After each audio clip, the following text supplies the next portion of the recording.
Hello. Hi, I'm Paul Beckwith, and it surprised me for many years why governments of countries around the world, policymakers, political leaders, corporations, haven't actually made a dent in climate change. Instead of trying to slow it down, the powers that be are causing climate change to accelerate, and they don't, it's not through negligence. They just don't really care. They're trying to squeeze every last dollar out of the mining of fossil fuels.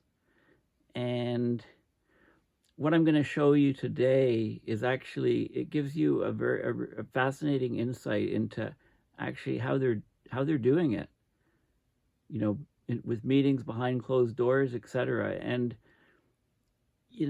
it's just so obvious what's happening. This is a very important video. It's very important to understand how governments and fossil fuel companies are operating. And what I'm talking about is, I'm talking about briefing notes but prepared for the president of the COP28, who's also an oil company executive. He basically runs Adnoc, which is Abu Dhabi National Oil Company. And there's been a series of meetings with many different countries leading up to the COP.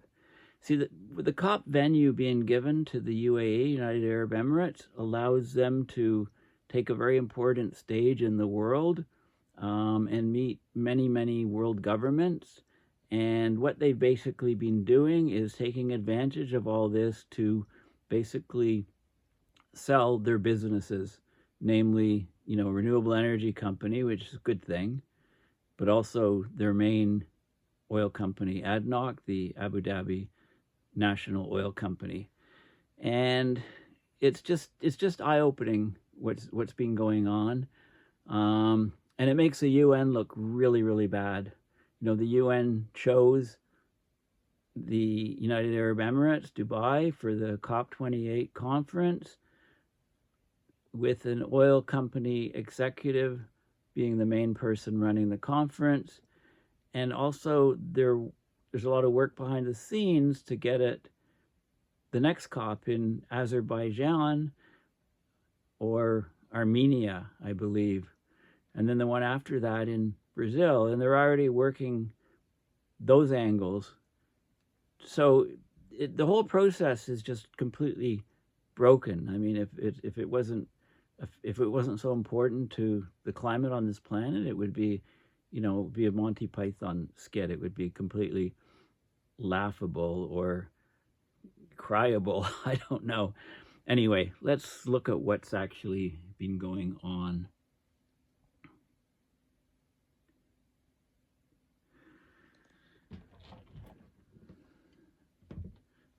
Okay, if you follow me on social media, I sent this tweet out today. The leaked documents have been confirmed to be authentic. COP28 president secretly used climate summit role to push oil trade with foreign government officials. It's reported by the Center for Climate Reporting, who worked with the BBC. Okay, so that's a link to the article. So let's have a look at the article about what's actually been going on. So COP28 president secretly used climate summit rule to push oil trade with foreign government officials. And there's a lot of preparation and legwork that goes on prior to these climate conferences, the yearly climate conferences. As I've said before, I'm not attending Dubai. I'm not going there. I have friends that are going there. There's some press conferences with the Climate Emergency Forum, but I just decided to sit this one out. So, yeah, today basically a leak occurred. These documents were leaked, and they reveal that the COP28 president and the United Arab Emirates National Oil Company, okay, it's called Adnoc, Abu Dhabi National Oil Company, their boss, their CEO, Sultan Al Jaber's, his plans the whole year has been discussing boosting fossil fuel business in bilateral meetings, purportedly about the climate summit that had been happening over the last year. So he's had access to world leaders, many, many government officials, and every person that they meet with, they try to get in and discuss the fossil fuel companies to try to increase sales, and also a renewable energy company. Okay, so the UAE's COP28 president sought to lobby on the oil and gas deals during meetings with foreign governments about the UN climate summit, according to a cache of internal records leaked by a whistleblower. Okay, so Al Jaber, he's continued his role as CEO of the Abu Dhabi National Oil Company, or Adnoc, despite calls for him to step down during his COP presidency. Right, he's doing both still. He's held scores of meetings with senior government officials, royalty, and business leaders from around the world in recent months. The COP28 team, the Abu Dhabi COP28 team, has quietly planned to use this access as an opportunity to increase exports of Adnoc's oil and gas briefings prepared ahead of those meetings obtained by the Center for Climate Reporting, CCR. The leaked documents include more than 140 pages of briefings prepared by the COP28 team for meetings between Al Jaber between July and October of this year, right? That's all leading up to the COP. And part of it is being published. So 46 pages are being published and have been published and are open source. And I'll talk about them here, okay? Basically briefing notes for each different country. It's amazing stuff. The detail is so incredible that there's no way this is not real. I mean, you can just tell. I mean, this is how briefing notes works. This is how governments prepare for meetings. Okay, so this leak, it offers an extraordinary insight into the private discussions between the COP president and prominent government figures attending the UN summit in Dubai, which starts later this week. And you can see exactly how the power structure of the fossil fuel companies connected with governments, can derail and hijack conferences for the good of humanity, like the COPs. So the Center for Climate Reporting worked with the BBC, and they verified the authenticity of the documents leaked by the whistleblower, who came forward on the condition of anonymity for fear of retaliation. I mean, they're a dead person walking if they're discovered. The investigation confirmed that at least on one occasion, a nation followed up on commercial discussions brought up in a meeting. A source with knowledge of discussions also told CCR that Adnoc's business interests were allegedly raised during a meeting with another country. Okay, it's not clear on exactly how many occasions Al Jaber and his colleagues discussed the talking points in COP28 meetings with foreign governments, but the briefing notes are all there. I mean, the governments themselves or people at them could confirm. But basically, these briefings prepared ahead of meetings suggests that the president, the COP28 president, planned to raise commercial interest with almost 30 countries. More than a dozen of them contacted by the BBC and CCR did not respond to requests for comment. So the countries are not commenting. I mean, if they, it's difficult for them to deny. Like I say, there's so much detail. They're just, and the UAE COP28 people just said no comment, it's private meetings. Okay, more than a dozen didn't respond to requests for comment. Several countries denied discussing commercial interests with the COP president, despite the talking points appearing on briefings prepared ahead of the meetings. 5 others said that no meetings took place. This, basically, an expert on climate politics said the COP28 president's actions look breathtakingly hypocritical. The UAE at the moment is a custodian of a United Nations process aimed at reducing global emissions. And yet in the very same meetings where it's apparently trying to pursue that goal, it's actually trying to do side deals which will increase global emissions. As a COP president, you should not represent any national or commercial interest. It is your job to lead the world. That's what the UN says. The COP28 team did not deny using bilateral meetings about the summit for business talks. Responding to the allegations, a COP28 spokesperson, so at the UAE, said Dr. Sultan Al-Jaber holds a number of positions alongside his role as COP28 president delegate. That's designate, that's public knowledge. Private meetings are private and we do not comment on them. I mean, this stuff is all, this leak is right on there. It gives you tremendous insight into what's going on behind the scenes to derail things like the COP. The COP process is completely broken. It's absurdly ridiculous at this stage. And it's open for the world to see right now. You know, as right now, 70,000 people are making their way to Dubai to have these meetings. You know, it's an absurd process. As well as the briefings, CCR has also seen internal emails and meeting records which raise serious questions about the COP28 team's independence from Adnoc. So summit team staffers have been told talking points from the two companies, basically the two companies that Al-Jaber, the COP president, is involved in running, are Adnoc, the Abu Dhabi National Oil Company, and the UAE state-owned renewable energy company Masdar. Those two companies always need to be included according to emails seen and verified by CCR. The COP28 team said it was simply untrue that staff had been told this, but you know, look at the briefing notes, it's all in there. In statements to CCR and other media outlets, the COP28 team in UAE has repeatedly denied allegations of undue influence by the oil company. They said that COP28 staff are separate from any other entity. The presidency's operations are fully independent and autonomous. But the leaked briefings, emails, and meeting records paint a very different picture. After questions from CCR, a spokesperson also confirmed that one senior member of the summit team, who has been deeply involved in diplomatic efforts, COP28's Director of Government Affairs, Mohammed Al-Kaiba, works across Al-Jaber's entire portfolio. Another whistleblower corroborated claims about the ongoing role of Adnoc. Right? Al-Jaber's key summit staffers, one of his key staffers for the COP28 is this guy, Al-Kabi, even though he appears to have an ongoing role at the oil company.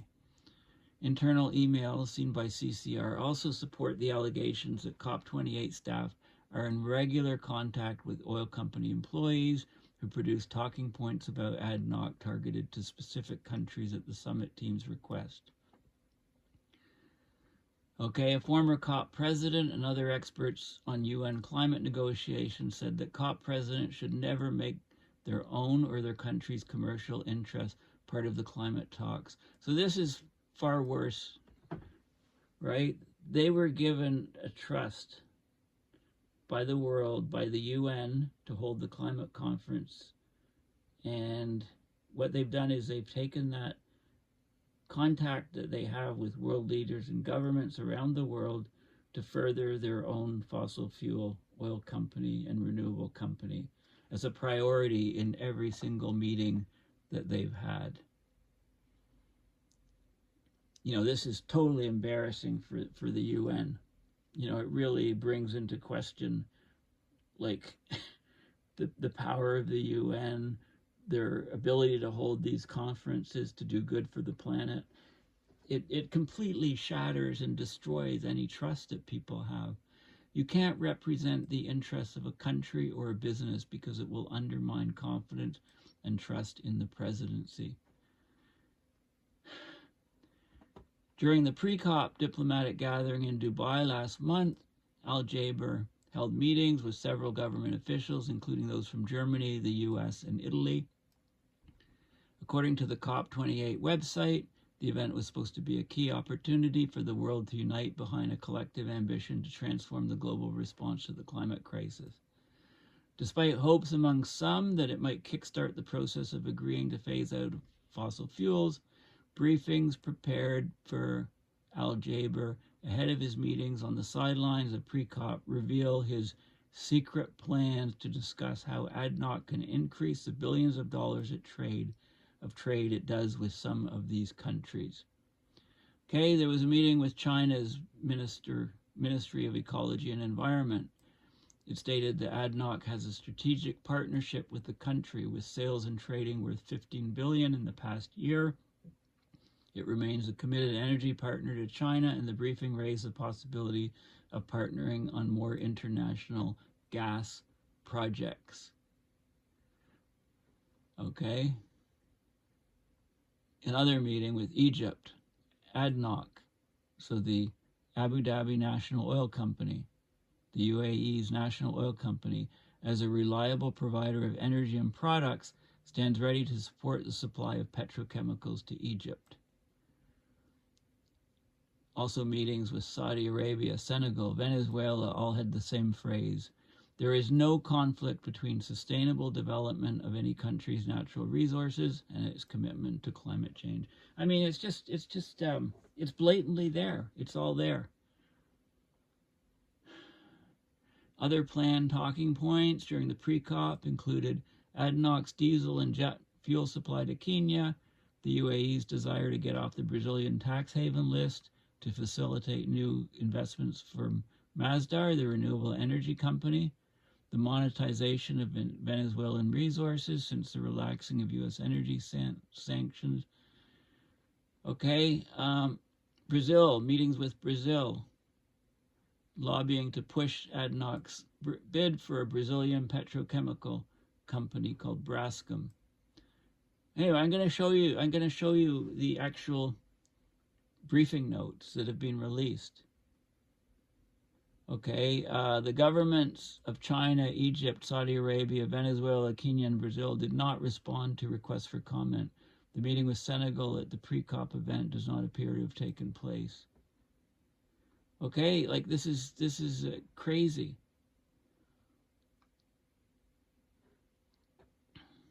You know, a number of prominent public figures, climate activists, and human rights groups have called Al Jaber's role as both COP president and the head of an oil company a conflict of interest.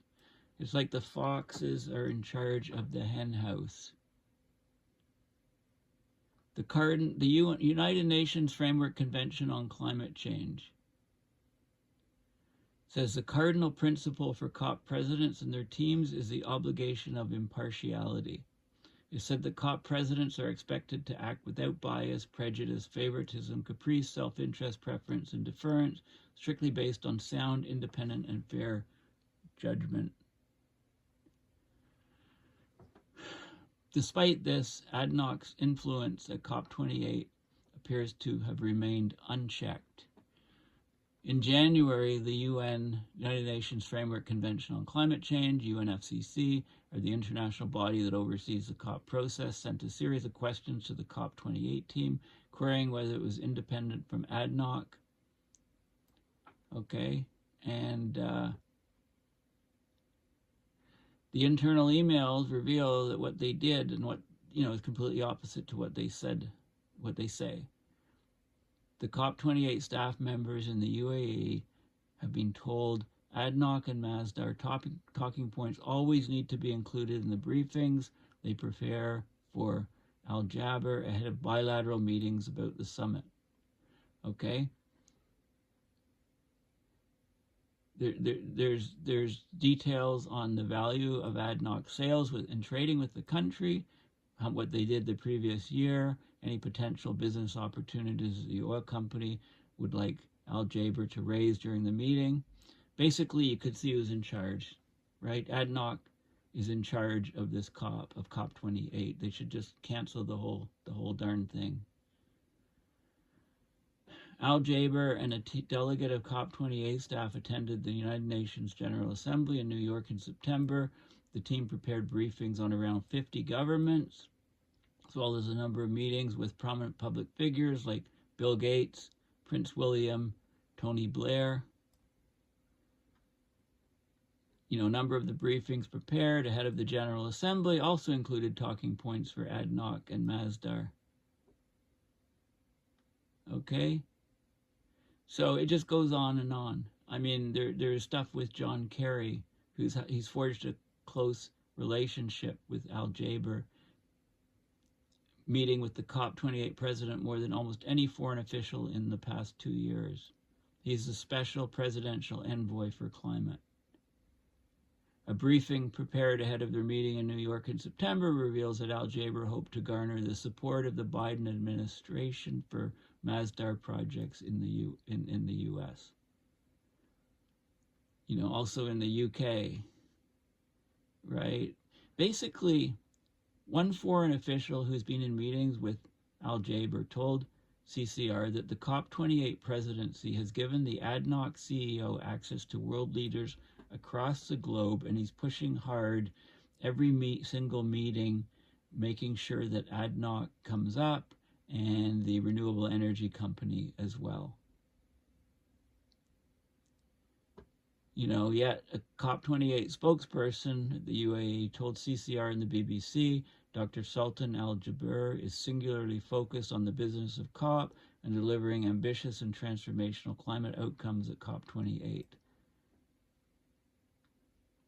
Okay, so talking points were also prepared for questions about phasing down fossil fuels. He said it in New York, phasing down fossil fuels is inevitable and essential. But the mock answers included in the briefing offer more insight into why he'd not gone further and called for a complete phase out of fossil fuels, which is what the UN Secretary General Antonio Guterres has said is necessary to stand a fighting chance of limiting global temperature rise. A phase down would allow for a small number of hydrocarbons, much smaller than today, in the energy mix, with their emissions offset or abated, the briefing document states. It adds, phase down gives us greater scope to align climate objectives with real-world inclusive policy, finance, and technology solutions. Okay, there was an investigation earlier this month that revealed that an energy transition narrative drafted by the COP28 team in the United Arab Emirates, they consulted with McKinsey. Now, McKinsey is a massive consulting firm, and it allegedly only reduces oil use by about half over the next 25 years. On average, 40 to 50 million barrels a day is expected to be utilized by 2050 compared to about 100 today. And that just is nowhere near hitting net zero. Okay, so it goes on and on. I mean, here's COP28 Director of Government Affairs. These people are meeting with the Pope, right? They got access to very, very important people all around the world. Okay,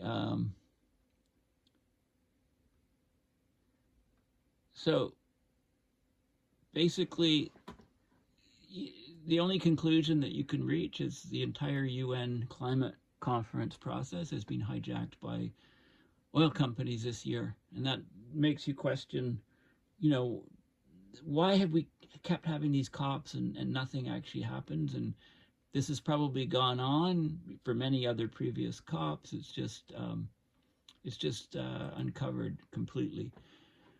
Okay, so in this article, you can go down, and if you click on this, if you enlarge this link, you can download the PDF of 46 pages of briefing notes. And let's just have a look at some of them. Okay, so first is Azerbaijan. Why? Well, it turns out that the next president of COP29 is currently highly uncertain. Azerbaijan and Armenia offered to host COP29, but each is expected to veto the other, and amid heightened tensions between the two countries. And if asked to support the Azerbaijan candidacy. These are what the COP28 president is supposed to say, basically. He's supposed to say, we know that Azerbaijan has the capability to be a strong COP president. We welcome the candidacy. We remain committed to helping the Eastern European group find a solution for the region, ideally through consensus, to ensure they do not miss key opportunity to host and preside 2030. I'm not sure why they're saying, I think they mean, I don't know what they mean 2030, preside 2030. But then key points. Whenever you see these notes are briefing notes are for the COP28 president, right? Who's also the Adnoc CEO. So he was in Baku just last week, had productive discussions with the leadership and so on. It basically reminds them what went on, what was negotiated, what wasn't negotiated. And then there's always a second page, and the second page has Masdar, which is a renewable energy company. So there's some good stuff going on with that. But it's always got Adnoc, the Abu Dhabi National Oil Company. So it gives us sales and trading of 0.5 billion in the past 5 years with Azerbaijan. Azerbaijan is uniquely placed to act as a secure energy hub for Europe, exporting natural gas and clean electricity. We're eager through our two companies to support Azerbaijan in realizing this vision. We're ready to do much more and further accelerate the partnership. Okay, these are all the talking points for when the COP president meets with Azerbaijan, the Minister of Ecology and Natural Resources. Okay, Brazil's next. So Brazil, they're thinking that Brazil might be the future COP30 president. Okay, you met with Marina Silva on the sidelines of the Macron summit, right? It's all talking about, the COP28 UAE president. She was also at the, like it reminds them what happened, where you met them and so on. Everything's recorded. Brazil's a key ally. Reforestation of the Amazon is going on. She's mandated by President Lula to focus on deforestation and food security. Right, and then the key points. I mean, this is amazing, amazing reading, amazing insights into negotiations. And then the two companies, Masdar and Adnoc. Going to focus on Adnoc. So sales and trading of 50 million in the past 12 months, 85% sulfur, 15% petrochemicals. There's many synergies between the UAE and Brazil. Both countries are looking to exploit their hydrocarbon resources responsibly. This is a climate conference, right? And the date of this meeting, the dates sometimes are given, at a certain conference at the Amazon summit. So where they were last met, it even gives the square meters of their pavilion at the conference, right? Make sure you give them enough space if they're important enough. Okay, the Brazilian greenhouse gas emissions, carbon credits, joint collaboration. And this is the Minister of the Environment for Brazil, the Adnoc talking points. Adnoc has identified Brazil as a strategic country for investment.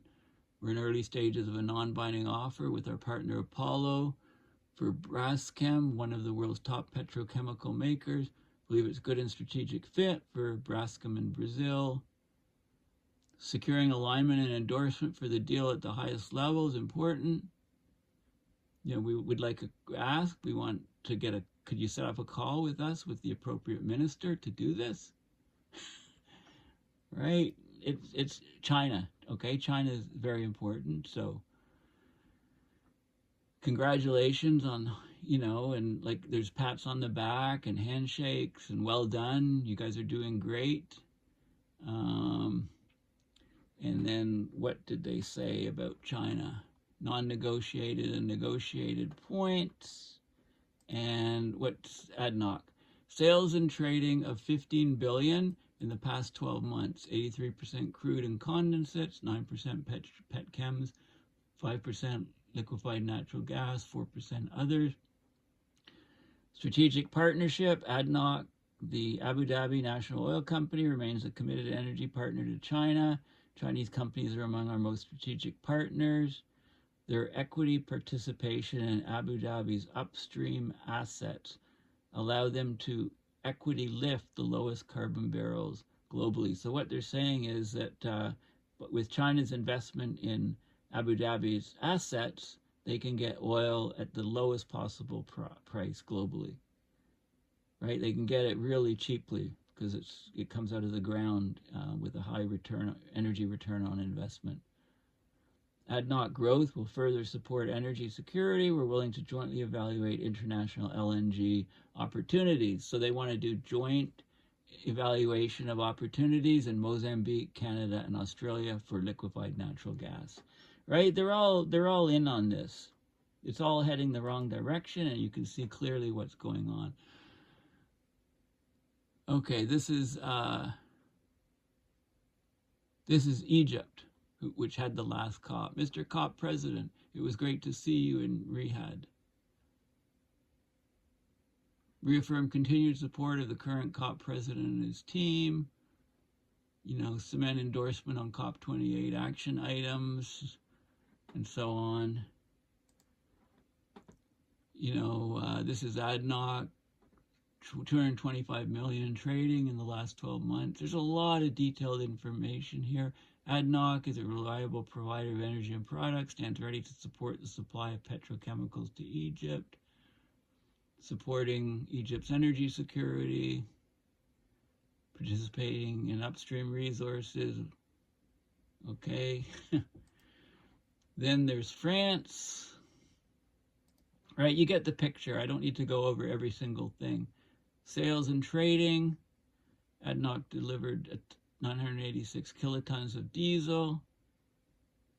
Potential discussion areas, strategic partnerships. Right? This is supposed to be a climate conference, meetings on climate stuff. This is a real expose. This is real enlightening. How can the COP? I mean, people that are cynical about the COP, they'll look at this and just say, yeah, I knew this all along. I mean, what is the UN thinking to have the conference in an oil nation with an oil executive CEO running the conference, and now all this stuff is uncovered? Is it any surprise to you? This is for Germany. A lot of sales to Germany. LNG shipment, hydrogen shipment. I mean, hydrogen is going to be touted as the next replacement fuel. Problem is with hydrogen is when it leaks into the air, it reacts with the OH minus, reforming water. OH minus is the universal cleanser of the atmosphere. It reacts with methane, reducing it to CO2 and water. So it's very important for the lowering, that low lifetime of methane in the atmosphere, the 9 to 11 years. So with a hydrogen economy, hydrogen shipping, there's going to be leakage into the atmosphere.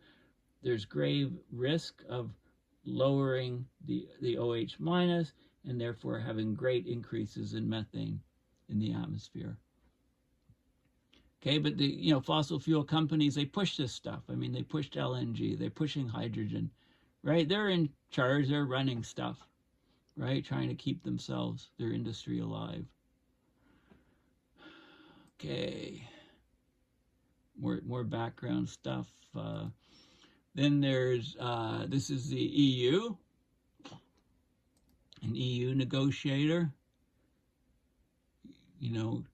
Talks about German stuff, and maybe she's German, I don't know. Adnoc has the ambition to supply up to 25% of Germany's hydrogen import demand. Right? There's a lot of smart people in these oil companies. Kenya. Kenya is a renewable energy superpower with 81% of electricity coming from low carbon sources, aiming for 100% renewable energy by 2030. A key partner of COP28 and so on. And then, Adnoc, sales and trading of $1 billion. Gulf Energy is the largest Kenyan importer of Adnoc projects, and then ways to expand Adnoc in Kenya. I mean, it's like a broken record. It just goes on and on. This is Mexico. Okay, the sales to Mexico, how they want to expand the sales with LNG, liquefied natural gas. Okay, I'm just gonna, the Netherlands, sales and trading, Shell Trading and Supply is the top importer of Adnoc products to Netherlands, how they can expand it, discussion areas. They're doing everything they can to expand their sales around the world, basically. Norway is there. You know, ask existing relationships, right? There's always this spin with Adnoc and the renewable energy company, Masdar. This is Norway again. This is Russia. Okay. We count on President Putin's engagement in high-level events that feed into a strong negotiated GST. I'm not sure what GST is. Goods and sales tax in Canada, but it's not that. We need your support. This is what he would, in defining pathways for emission reductions, resilience, and support for the GST. No sales, of course. Russia produces their own oil. Natural gas is going to be important in the energy transition. You know, a few talking points. Saudi Arabia, you know, there's some sales there. Switzerland, sales and trading of $2 billion in the past 12 months, 97% refined products, 3% LNG.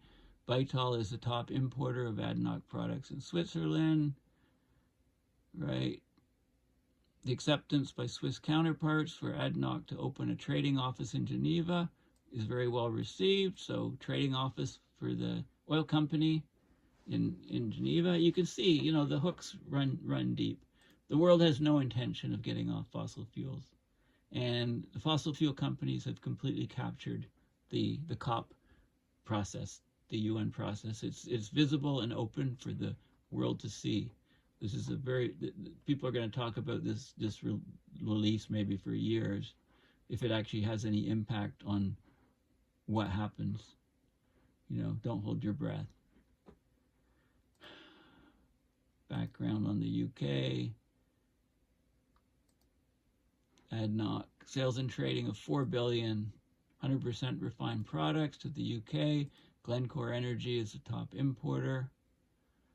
Potential discussion areas, how to increase business, etc. We need to ensure that correct regulatory and support mechanisms remain in place to realize our joint ambition. And then John Kerry, methane, coal, China, US.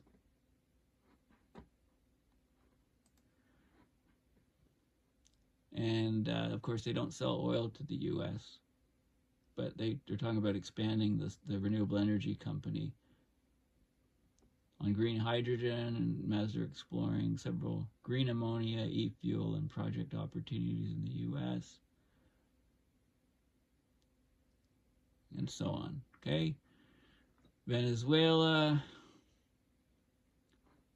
sales and trading of 33,000 in the past 12 months, not much. Okay, Venezuela is an oil producer. Talk about gas. Adnoc has been exploring potential monetization of Venezuelan resources, potential to export gas from Venezuela to Trinidad and Tobago, where there is LNG export capacity. Right? Okay, so basically, and there's also talking points for Q&A, COP28 UAE. Why are we still discussing the phasing down of fossil fuels instead of phasing out? The two phrases relate to two different pathways that converge on the same destination, net zero, before or by mid-century. But let me be clear. This is what he's supposed to say, COP28 president. But let me be clear, as I've said many times, the phase down of fossil fuels is inevitable. It is in fact essential, and it must be just and orderly. Phase out gets to net zero by contributing absolute zero emissions from fossil fuels. Phase down gets to net zero by allowing for a small number of hydrocarbons, much smaller than today in the energy mix, with their emissions offset or abated. Phase down gives us greater scope to align climate objectives with real-world inclusive policy. So, you know, he's been saying over and over again these phrases. Timeline, well, language will be agreed at COP28 by the parties. There's, talks about timelines need to be driven by what science tells us is needed, which is an energy system free of unabated fossil fuels by the middle of the century. Talking points, what is the COP presidency doing to promote the delivery of public finance committees, like the 100 billion that comes out of the last COP, the loss and damages. We're working with Germany and Canada to progress delivery of the 100 billion commitment this year ahead of COP28. I am confident donor nations can make good on the historic 100 billion this year. Okay, that's never been done. They've never done that. They're always short. The Green Climate Fund, is the UA going to step in to help close the funding gap? Saying, well, I think that they're spearheading initiatives at COP28. We call on all countries to do more. And of course, as the world steps up, so will we. So he's not committing to closing it. He's saying that the rest of the world has to move, and then they'll move. Okay, so anyway, this is eye-opening. Okay, if you really don't understand what's happening, why these COP climate parties by the United Nations Framework Convention on Climate Change seem to be hitting brick walls and never really accomplishing anything significant, you need to have a look at these 46 pages of briefing notes.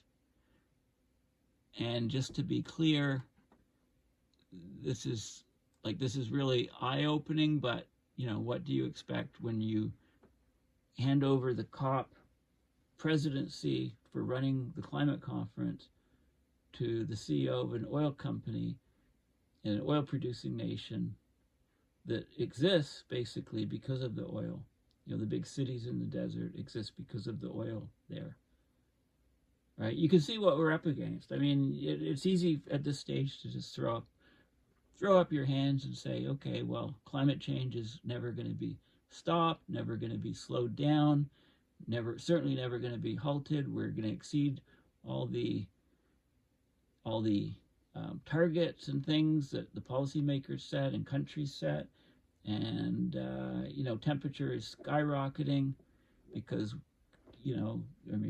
look at global warming in the pipeline, look at my interview with James Hansen, look at everything he's said for years. We're basically, this is it. It's time to stop fooling ourselves and think that these conferences are actually going to accomplish anything. I wish I had better news to say, but that's the bottom line.